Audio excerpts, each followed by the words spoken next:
Thank you for joining us for the Nutrient Management and Precision Application Technology webinar. I'm Tabitha Brown. I put this webinar together with Erin Brooks. As Erin and I put this webinar together, our goals as a complement to the Advances series were to bring in the producer perspectives as far as how they're using precision agriculture technology to support their nutrient management decisions. We also wanted to look at how we can use technology on the farm to evaluate how precision ag is helping a producer to meet his goals and how that might help to push precision ag further on their farm. Precision agriculture is a concept that really can be used across any scale of a farm, whether you're a small 1-acre farm to a large 2,000, 6,000 acre farm. It's really a management approach to address farm and field scale variability in crop production. And the way that occurs is usually through a process starting with gathering some data and looking at that data to provide some level of analysis and interpretation so that you can make a management decision from that. So that's where the producer decision making goes in then to making an on-farm plan and implementing that precision agriculture. The next step is evaluating, did that allow you to meet your goals? For the webinar, we're really going to focus on two aspects of that cycle of the precision ag process, looking at producer decision making and evaluation. Those are often where we see a lack of support for decision support for the producer or how to evaluate if precision ag worked for what they wanted it to work for. The basic principles behind precision ag are what we call the 4 R's. It's using your inputs the right source, at the right rate, at the right time, and also in the right place. So in order to get the producers' perspectives on how they're applying these basic principles of precision ag, we went out and talked to these growers and asked them to explain their process of how they collect data, how they're getting that into a usable form so they can make a management decision and better apply their nutrients. I wanted to start with sharing what we learned from Josh Jones when we were out at his farm. Josh is a farmer in North Idaho near Troy, Idaho, in a dry land cropping system using direct seed techniques. He's in the higher rainfall region, and so his crop rotation is a winter wheat, a legume, and then a spring cereal, so he's annually cropping. He's starting to add some specialty crops, such as clover seed, to improve the economics on his farm. He's been practicing precision ag for 12 years. And this is what Josh had to tell us about how he's making his management decision and what his approach is to precision ag on his farm. Precision ag, it kind of captures a lot of different things, so I guess you could say that we're using precision ag in almost every aspect of the farm because most of our equipment has auto steer, GPS correction, that sort of thing. So yeah, as far as the 4 R's go, concerning the rate, we're utilizing the variable rate and prescription maps. We take a lot of soil samples and try to utilize the data we get from the soil samples to determine what the right rate is for that area of the field and our yield goal in that area of the field. Timing wise, we say for example our winter wheat, we put down a base complement of NP and K in the fall and then come back in the spring and follow that up with a top dress, primarily solution 32 along with some PKS, boron, different things that we find to be lacking. The basis for our prescription and our variable rate program is coming from combine yield data, number one, and here lately we've been able to add a protein mapper, protein monitor to the combine. So we go from our yield monitor, make sure we have the card in it and we're logging, and then we can take that into the office after harvest and upload that into, I use SMS Basic. That is actually some software that's produced by Ag Leader. It's pretty simple as far as that type of software goes. There's quite a few of them out there, but It's the one I've become comfortable with. It's all I've used essentially for the last dozen years.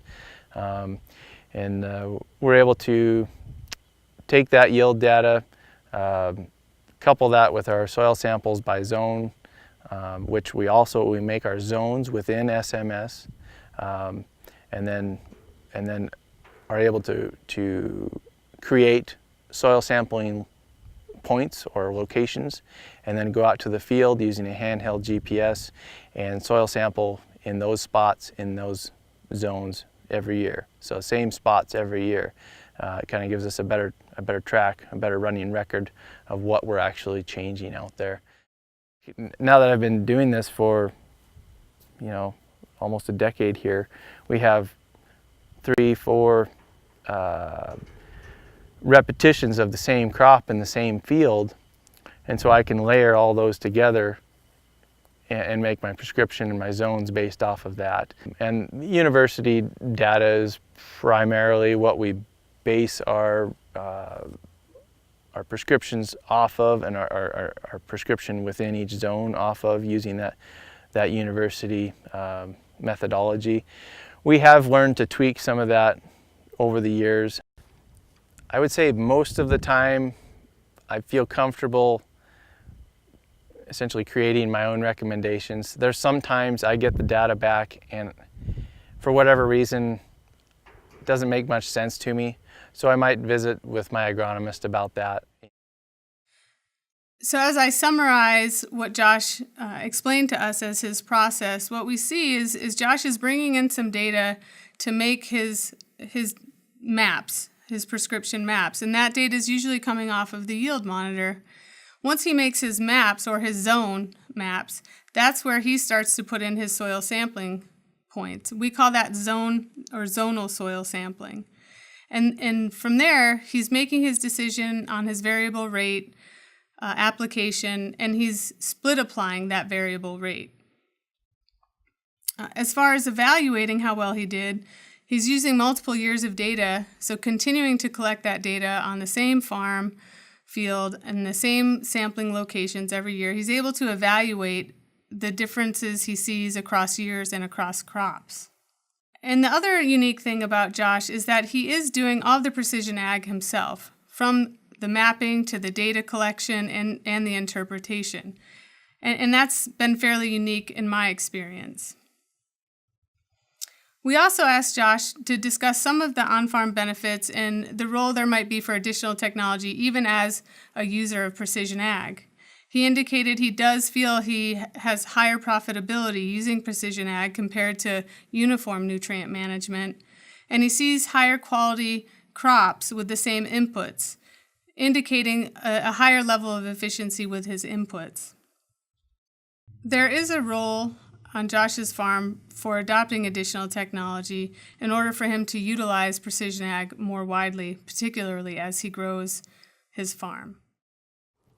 It's going to be a hurdle as I grow my operation. It's going to be a hurdle to put operators in the cab that are paying attention to what's going on like I can. And so I think one way to get over that hurdle is additional tech. A sprayer that can handle the wide range of variable rates across the field through different zones on its own without the operator having to speed up and slow down to compensate. It's as an operation gets larger and larger, I think it's harder and harder to maintain that, shall we say, quality control of what you're doing. We also went out and spoke with Keith Mortar and Dusty Eddy, his precision ag consultant. Keith Mortar is a farmer just a little south of Ione, Oregon. Again, a dryland farmer in the low rainfall region. He farms approximately 2,050 acres using direct seed management as well. Given the low rainfall, he's in a wheat summer fallow rotation. The wheat can be a spring wheat or a winter wheat crop. Keith has been practicing precision ag for 8 years on his farm, and he's been doing that in consultation with ATI Solutions out of the Dalles. Dusty Eddy is the professional services manager there who's been providing a lot of precision ag support that we'll be sharing with you in the webinar.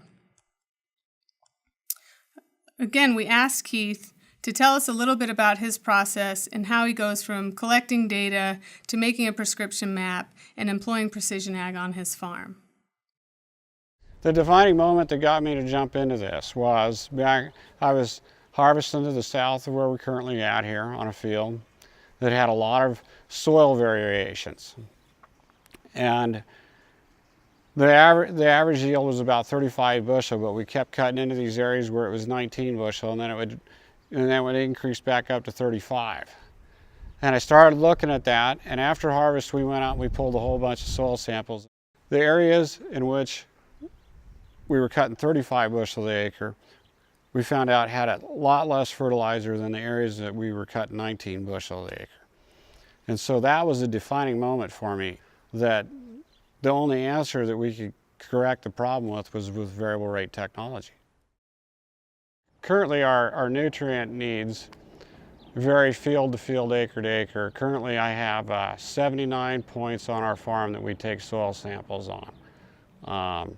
Those 79 points, we go to every one of them with a handheld GPS unit. We take a soil probe, we take 5 soil probes in that particular spot. We will mix those soil samples up, put them in bags and send them off to the lab and bring them back. Once we get those values from the lab, I use ATI Solutions out of the Dalles to process that information for me. To get our base maps, we use soil maps to start with. Then we use yield maps, protein maps, soil testing maps. Our plan here with our fertilizer rate is that we're going to put down enough to get that plant going in the fall, plus what we know we already have in the soil from our soil tests. And we know what that is. So then the end of February comes, and typically around here our winter breaks the end of February. We'll run out and we'll pull soil samples, and we'll reanalyze what we have at that time. We'll see what our moisture content in our soil is. Once we do all that, we either make the decision to go ahead and apply fertilizer or go with what we have. And that is a real key for us. That's when we make the decision whether we're going to split apply. I make the decisions about how many pounds of fertilizer we're going to put down, how many pounds of seed we're going to put on, where we're going to put it on, the different zones. I make all those decisions. He just gets it in the form that I can use it on my tractor. When we look at Keith's approach to precision agriculture on his farm, we see some differences in how he's doing it compared to Josh's, which exemplify there are multiple ways to get at doing precision ag on your farm. None of them are incorrect or wrong. They're just different ways of coming up with that application.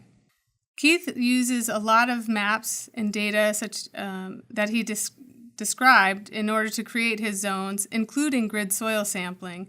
And so that grid sampling really informs what that rate is going to be for that particular point in the field. And again, he's doing variable rate fertilizing and splitting that as well. So he's doing right rate and right time.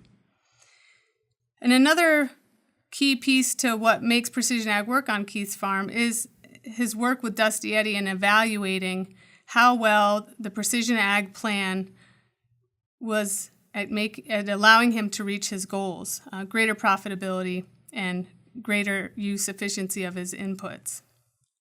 Again, we asked Keith to discuss what some of the benefits were on his farm and what the roles for additional technology were. In these next clips, we're going to hear Keith's description of those benefits and how he sees additional technology adoption on his farm. We've actually cut our fertilizer bill in half, our seed bill by 20%.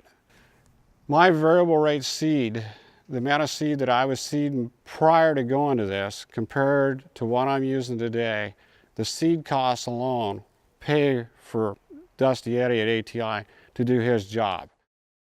and I'm not sure that you could provide us with any more technology that'll do us any good. I mean, we're maximizing that technology out. Our technology is to the point that we have so much technology. We have ECM maps that have been done on the ranch. I'm not sure we have anything more that we can add and really gain any more benefit out of the mapping system that we currently are using. Similar to what Keith is seeing, research Erin and I have been involved in with other reach scientists have shown that in lower yield areas of the farm, we're able to back off on the nitrogen rate and still maintain or improve yield. So if you were to look at the price of nitrogen, 40 cents per pound of nitrogen, those really start to pay off at $4 an acre and upwards. It is why you see an ability for Keith to afford to pay for that consulting, or it would be additional monies if a grower's doing it himself, he could pocket or use otherwise. So that potential is there. And another important thing that we see on Keith's is the ability of Dusty Eddy to provide that data management so that he has a decision support and evaluation framework. So he can give the absolute values on his farm and really dial his precision agriculture in. So we also asked Dusty Eddy to explain to us, what are the services he provides and how does he work with Keith to make that happen? We collect data and map the data and use it in the software that include anything from the soil type to the elevation and aspect of that field to the soil electrical conductivity of the field, the soil types. We also do fall and spring soil testing and can map those soil test results. We do the as-applied fertilizer mapping and seed mapping, so we know what was applied in a particular point in the field. We also use normalized vegetation difference indexing imagery to create management zones. To go along with that, we can also use the handheld green seeker to collect that information rather than using satellite imagery or fixed wing imagery. A lot of growers are now doing tissue testing, and if we do that using GPS technology, then we can map that tissue test results. Of course, we're collecting yield data, and as we collect that yield data, it's tied to GPS information, and we can map that information. The more years we have yield data, the better we can make decisions based on it. If we have a good year versus a bad year, sometimes that yield information sways wildly. The more information we have on yield, then we can do averaging of that yield data or normalizing of that yield data and really start to focus down on this zone is really the best zone, this zone is really the average zone, this zone is really the poor zone, and consistently, whether it's a good year or a bad year. We're now, at the more time we gather the yield information along with the soil test information, along with the as-applied fertilizer information, and now the protein information, we can now create maps of actually nitrogen use efficiency. And we can tell point by point throughout a field where we have collected that data what the nitrogen use efficiency was of that particular point. We can also then even figure out what the moisture use efficiency was at that point, if we know what the soil moisture was or the precip was, so we know how many inches of rain does it take to produce a bushel of wheat in this point rather than in general. How many pounds of nitrogen does it take to produce a bushel of wheat at this point rather than the entire field in general. How many pounds of nitrogen does it take to get X protein levels in any particular wheat variety. It's a huge puzzle, but we're starting to get those pieces kind of put together with all this information.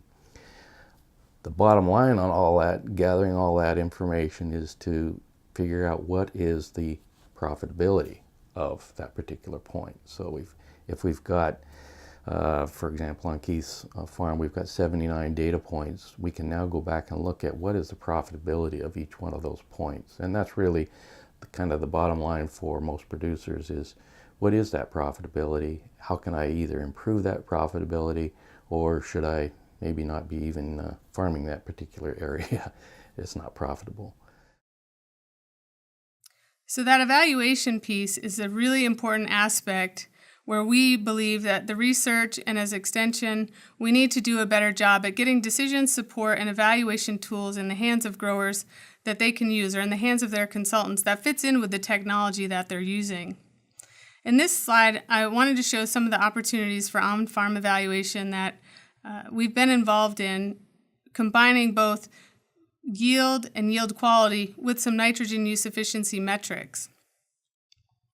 What you'll see is we've started with protein. We can look at a particular point, or we can look at the protein monitor data and look at where is protein greater than or equal to 10% as a goal, and this would be for soft white winter wheat. You could have a goal for any of your hard reds as well. From there, we can then assess what was the nitrogen uptake efficiency for that given point in the field. 50% nitrogen uptake efficiency is a goal that we use that's in most of our fertilizer guides. We're looking for a crop to be at least 50% efficient at taking up nitrogen or better. From there, we can create performance classes that are diagnostic for a given field in a given point in a field. And that diagnostic really gets at a management decision as well. It can tell us, for example, in the slide you're seeing, Performance Class 1 was where we felt we had ideal management for the environmental conditions. 2, 3, and 4 indicate where we might have oversupplied nitrogen, undersupplied nitrogen, or we have a situation where there's high nitrogen loss. So we can take that information and make a map out of that a grower can use to better manage the nutrients using some of the on-farm technology that they have. Another exciting aspect that the research is going in is looking at how can we use remote sensing technology to help evaluate how the crop is performing and how our precision ag management is performing. This slide is showing a graph of a vegetation indice that these researchers found to be highly correlated with crop nitrogen uptake, the NDRE. The high correlation is promising because then we're able to map crop nitrogen uptake. And that's what this figure is showing here, is that predicted nitrogen uptake using this relationship that they found using rapid eye imagery. How we can take that further using on-farm evaluation and technology is to map our nitrogen uptake efficiency, as Erin has done in this slide. This is a map of a field on Josh Jones' farm where the remote sensing imagery was used to create a vegetation indices, and that's the color you see of the map.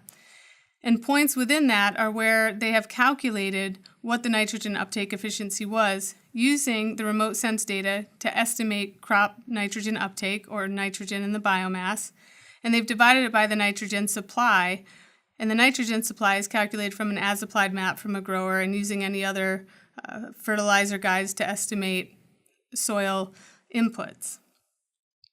What we see is that across this field, the nitrogen uptake efficiency ranged from 39% to 76%. So there's areas where we exceeded our 50% goal and areas where we have not met that goal. So we can start to look at those maps and put it on top of our yield and our protein maps and have some level of performance assessment. These next couple of clips will talk about some of the ways to get started with precision ag and adopting some of the easy technology, the time involved in that, and also keep in mind that creating more data layers can often make it more confusing, and so having decision support tools and continuing to evolve those will be important for moving precision ag down the road. What would I tell a grower to help them make the decision to jump into precision agriculture? I would ask them right now how they make their decisions, what technologies they use, what technologies they already have available at their fingertips that would maybe not cost them anything additionally, and then suggest that they find someone to help them use that technology that they have to make some decisions, whether it's the land-grant colleges or extension service or an ag consultant such as ATI to help them take that information and make some decisions and apply some precision ag technologies that may not be a large cost to them to start the ball rolling on that. I am taking advantage of the basic components without delving into it so deeply that all I do is look at data and it becomes a very labor-intensive type of an operation. Conversely, the way I do it, I know there's some things that could be done better. And as time goes on, some of those things we will probably change. There might be some different soil sampling protocols that we'll want to take advantage of. We might want to do more soil probe pokes per zone to get a better composite sample in that zone, that sort of thing. But yeah, it has to come down to trade-offs of mostly time, in my opinion. I've been doing this for 12 years now, so I guess it's becoming comfortable. But there still is time involved, and you can try to do as much in the winter, in your off-peak season as possible. In the spring, I like to spring soil sample, and that takes me about 2 days. Generally, I can be out in the field when I can't be doing anything else. I can be out there on a four-wheeler pulling samples. And then we bring it back into the office, tinker with it for, once I get my data back from the soil lab, I can generally spit out a prescription map in just a matter of an hour or so for a given field.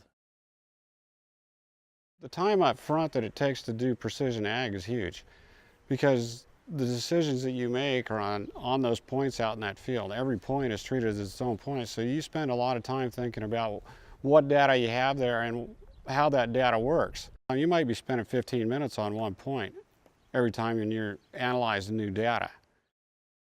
That time put in to precision agriculture is really an important piece of doing precision agriculture. The reason for that is assessing the benefits of precision agriculture are going to become increasingly important as we look to precision agriculture as a strategy to enhance food production, to feed a growing population, and to do that more efficiently. We're also looking for agriculture to provide that efficient food production alongside of providing ecosystem services. And those are some of the benefits we see socially, such as climate change mitigation. The Palouse region is certainly a very great candidate for doing precision ag, given our high variability that we see. And so those benefits of economics, environmental, and social certainly have a place in the Palouse. And Dusty Eddy really hit on this well when we asked him to discuss the benefits of precision agriculture. Most growers recognize that they can do more with less by adopting technologies. Growers can farm more acres using some of the precision ag technologies. They can maximize their input efficiencies. They can hopefully improve their bottom lines and their profitabilities of their crops. They can control pests better. They can just protect the environment better and increase their soil health better by adopting these technologies.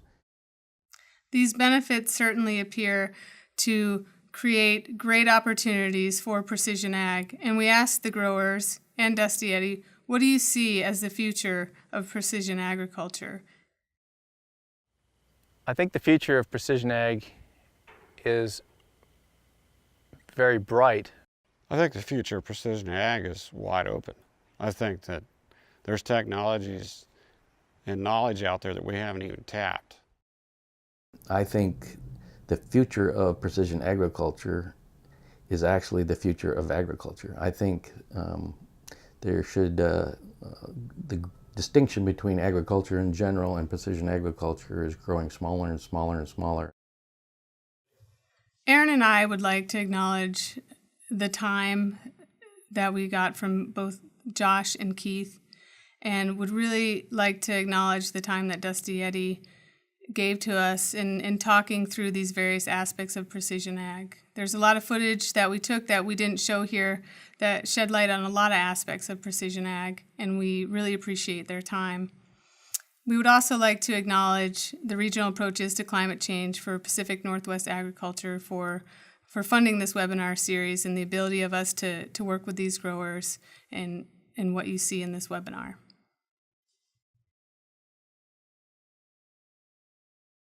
So when we were first talking about Josh, he said, he was pretty self-reliant. What are some of the other models? Do you think people will be relying on themselves or on consultants more? And I guess, we did see both sides of that, but what do you think is going to be the future there? I think we really saw a strong case for both of those. This is Tabitha. It's a good question. I think the answer to that is it's really grower dependent, and there are multiple ways of doing it and doing it well. I think there's trade-offs of your time, and so they're just different models where Josh spends the time he can on his precision ag and maybe can't get to certain pieces, where Keith's able to use Dusty Eddy to really spend Dusty's time in developing more evaluation and the maps. So I think having the options to do it different ways is what's going to carry precision ag in the future. Just to add, this Erin Brooks here, I just add that some of the technology, as you've heard them say, it's a learning curve, and it does take time to get into some of the data analysis, and some of the growers just haven't spent the time to try to analyze all the spatial data and try to get there. So I would say that just my interpretations would probably, the majority are probably going through. Erin, can you get closer to the mic? We're having a hard time understanding you. Okay, sorry. There you go. Perfect. Great. Yeah, I would guess the majority are using agronomists or crop consultants to make their prescription maps at this point. Great. So we had another question asking, how do the farmers use precision ag to test concepts? So I guess, are the farmers running their own experiments? I would say yes. I think that they are. And I think it's in different ways. I know I can tell from talking to Keith that they spend a lot of time looking at the data and trying different things, and seeing if it works, and if it doesn't, whether that's either a way of looking at the data or a management. And I know Josh spends a lot of time just looking at the temporal variability in his yield and now protein maps.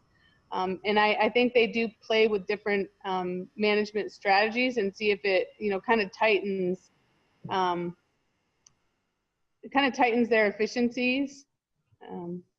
And it gives them a place to kind of focus. An example would be, a lot of times it seems like Josh focuses on his high producing areas rather than his low producing areas, as kind of, I guess, the hypothesis he tests on his farm. I'd say that some of the growers, actually some of the observations are surprising, and actually Tabitha was a part of this, is that some of the growers said they noticed yields going up in areas where they've cut their fertilizer in the forest areas. And it's interesting that they can observe that. And another thing that we're trying to encourage growers to do is this evaluation piece, and putting in their own strips through their zones as an evaluation is a great way to test concepts. Great. So the questions are starting to jump in here now. So we have another one. What is the application of precision ag in organic growing systems? Does it vary substantially from conventional production systems? I would say no. I don't think that precision ag is confined to any one type of production system.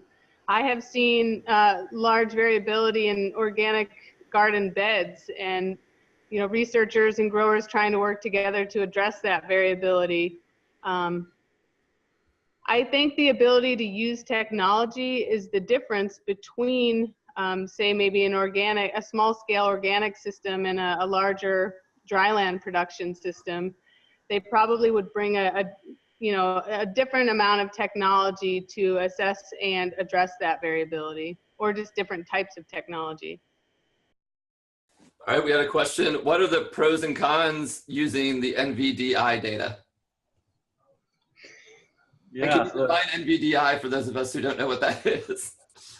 Yeah, it's a normalized difference vegetative index. Erin, I think we still need you to come a little closer to the mic, sorry. Okay, sorry. So it's the normalized difference vegetation index, and this NDVI has been around for quite a while for looking at identifying differences in land use, so identifying difference between forest and agriculture. So a lot of our maps we get for satellite imagery to distinguish types of crops are going through NDVI, and it's a general greenness index that's been around. It does it's a general index, and it does correlate with a lot of different factors, so interpretation is very difficult. One of the things that we see researchers doing now is actually looking at the reflectance from more specific bands.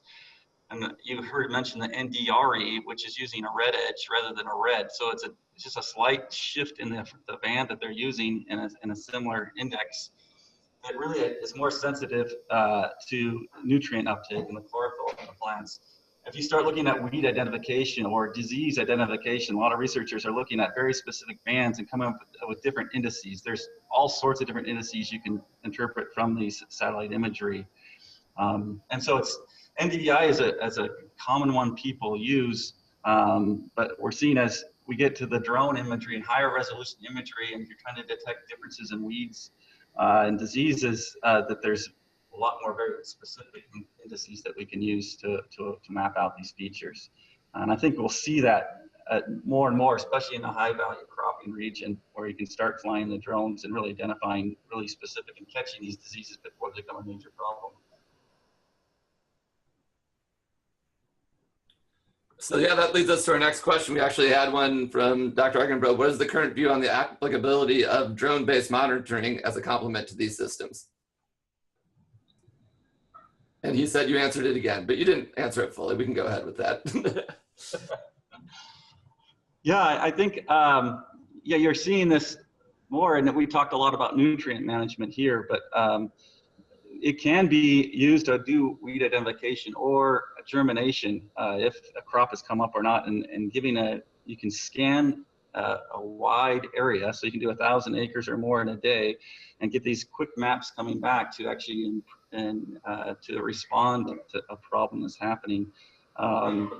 You see that in the Midwest where they can do top dressing nitrogen during the growing season, where it's more suitable for nitrogen itself, but there certainly are more and more options for using drones in agriculture. And here again, for high value crops, it's really important. It's a lot more useful than kind of the Palouse wheat region.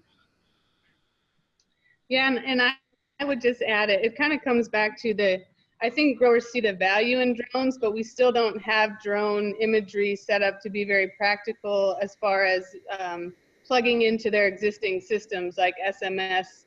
You know, I think we need to figure out a way to get the imagery linked up better with what growers are using now, or, you know, more easily accessible to them to use as a decision support tool. Great. And the next question, I think this is the $100,000, maybe $1 million question here. How affordable is precision ag for small growers and farmers with 5 to 20 acres? Where would such a person start? And are there companies willing to work with farmers that are this small? I would say the technology is not required to do precision ag. It can allow precision ag to be pushed further on a large scale farm for sure. I don't think that it's required. So when you talk about small scale versus large scale, you know, some of the variability can be assessed with a shovel or a soil probe, and looking at different aspects, and that's someone's time. It also can just be, you know, starting by taking some zone or grid-based samples, again, which is time and some cost, a couple $100. There's web soil surveys. There's things out there that I think growers can use at a relatively low cost.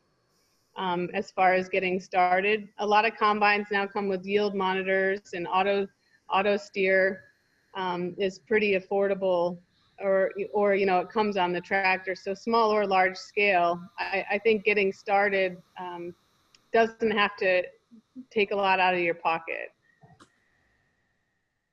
Yeah, and I just add, I think that precision agriculture, I think Dusty said it right, is going to be the future of agriculture. And I think probably the smaller, even to the garden stage, people have always looked at what has happened to my crop, why is it not producing where I should have, how do I need to treat this differently? And as we started this webinar out, this is a learning process. And I think Josh Jones said, well, I've done it 12 years and it's finally kind of getting comfortable.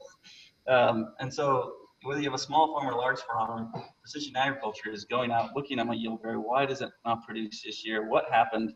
How can I become more efficient with the inputs I'm providing?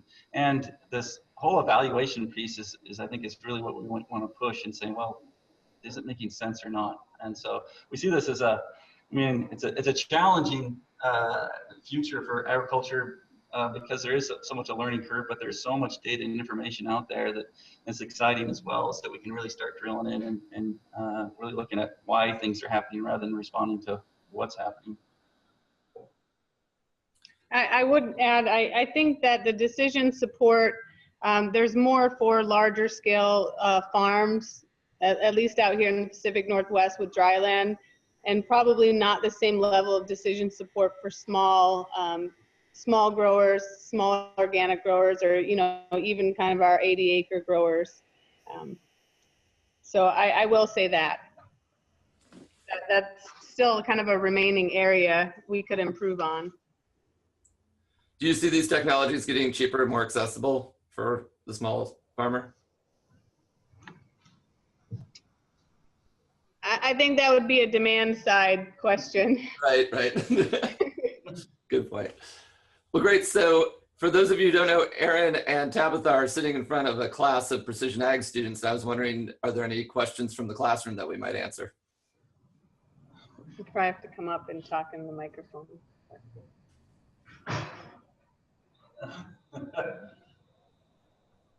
Maybe they see the 130 online and a little bit shy.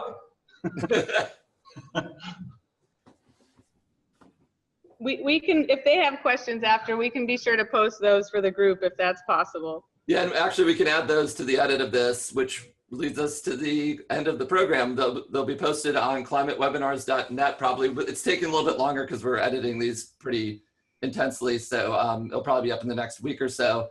But the entire program with the slides visible, I promise, will be available at climatewebinars.net in the next couple of weeks with those questions as well.